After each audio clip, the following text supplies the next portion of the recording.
Explication linéaire.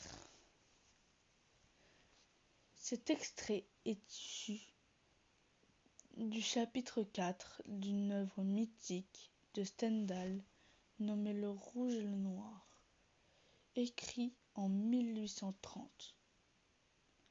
D'abord, de la ligne 1 à la ligne 9, le contexte initial de la scène est mis en place.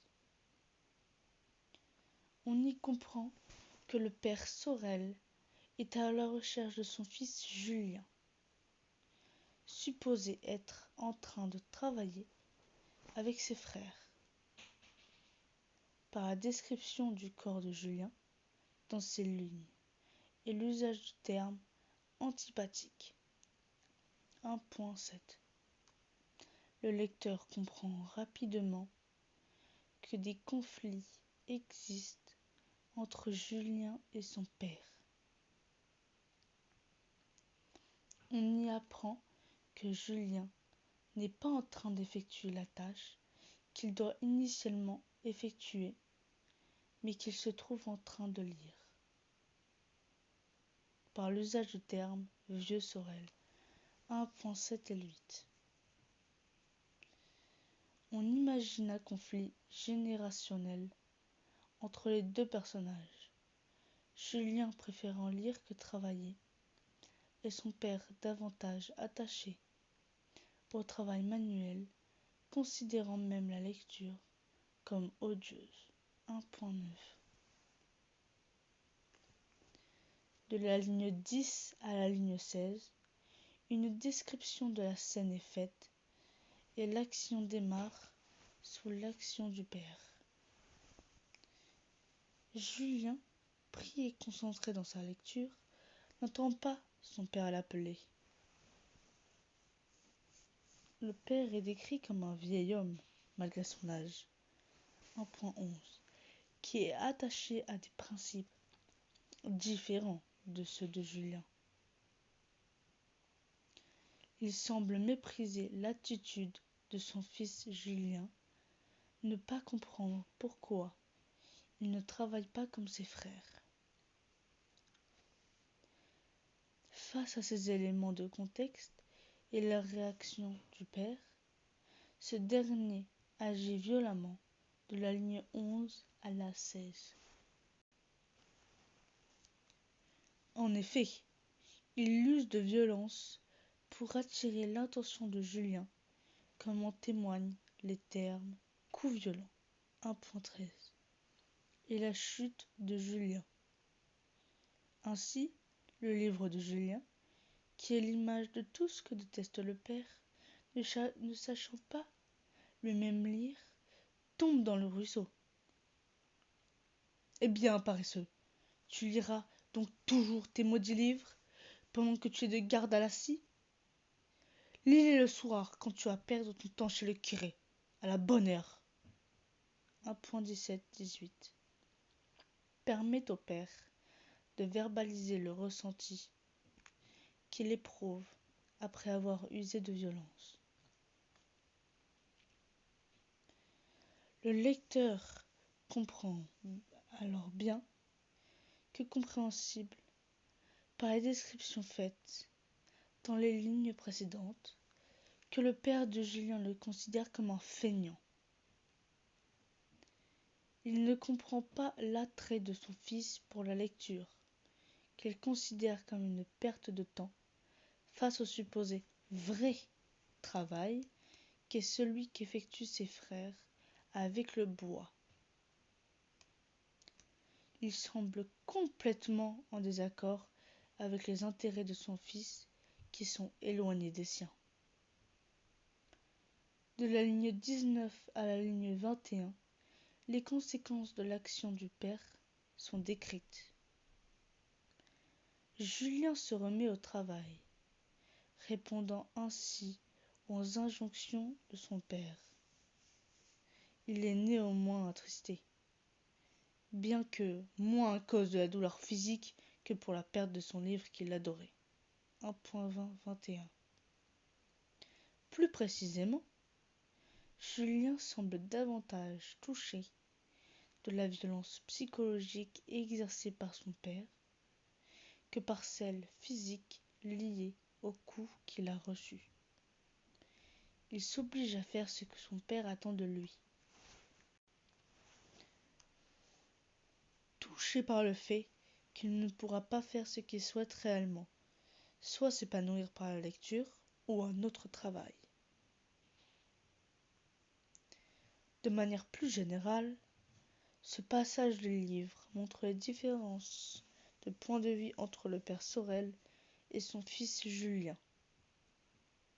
Au-delà du désintérêt qu'il porte aux activités de son fils, le père Sorel éprouve un mépris profond pour ce que fait son fils, voire ce qu'il est. Le père, par sa terrible voix, 1.11, est montré comme un père autoritaire dont les proches ne peuvent s'émanciper. Un conflit entre les envies plus intellectuelles de Julien et l'idéal du travail manuel de son père prend forme et interroge des tensions plus profondes. Le père est décrit comme un homme autoritaire, violent à la fois physiquement, mais aussi dans sa manière de percevoir son fils, auquel Julien doit faire face s'il veut être pleinement lui-même. Question de grammaire. Celui-ci se dirigea vers le hangar. En y entrant, il chercha vainement Julien à la place qu'il aurait dû occuper à côté de la scie. L'ensemble de cette phrase est conjugué au passé, employé ici pour raconter un événement et établir une chronologie des actions du héros. Le verbe souligné est ici au conditionnel passé, qui permet de montrer plusieurs choses. D'abord, cela montre l'activité initiale de Julien, là où il se trouve habituellement. Ensuite, cela semble montrer un point de bascule. En effet, en précisant qu'il aurait dû être là, le lecteur comprend que quelque chose d'anormal ou de suspect se passe, puisqu'il ne respecte pas celui qui lui demande.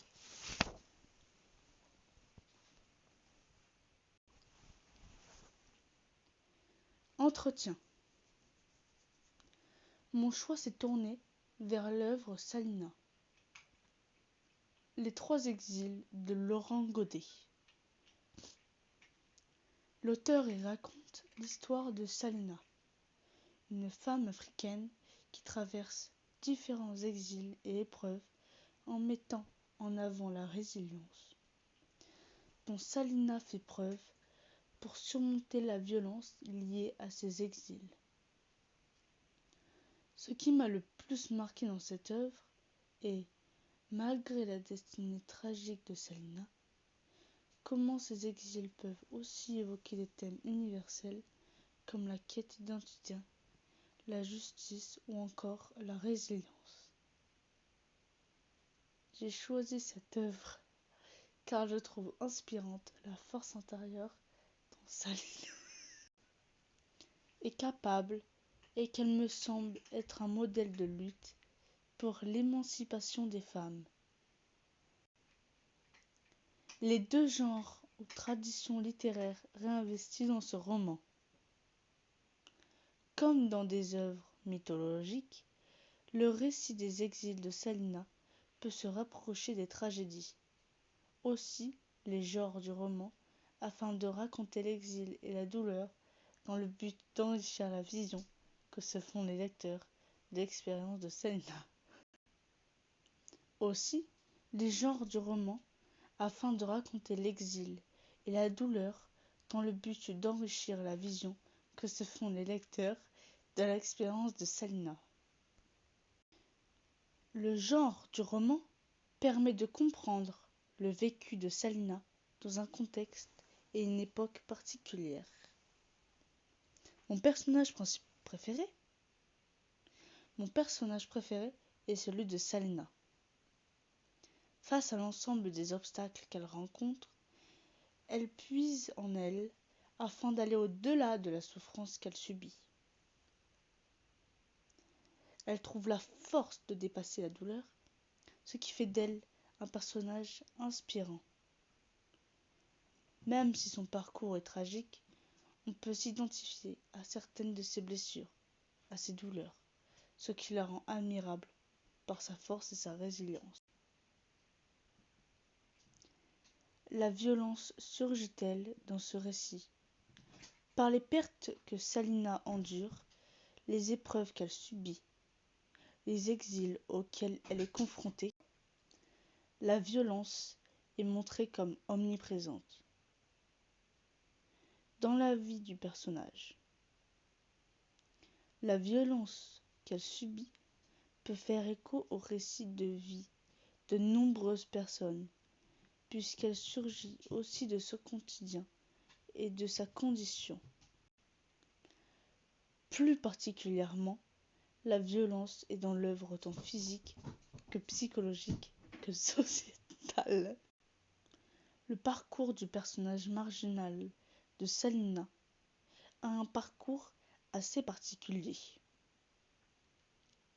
Son parcours, au-delà de sa propre histoire, interroge plus globalement la condition des femmes, mais surtout la manière dont celles-ci peuvent et souhaitent s'éloigner du rôle de femme qu'elles peuvent subir. Salina s'éloigne des attentes de sa famille. Elle choisit son propre chemin et fait preuve d'indépendance. Les défis auxquels elle est confrontée sont ceux ancrés dans une société patriarcale où le pouvoir est masculin. L'œuvre met en avant la lutte des femmes pour disposer de leur corps ou choisir le chemin qu'elles veulent suivre.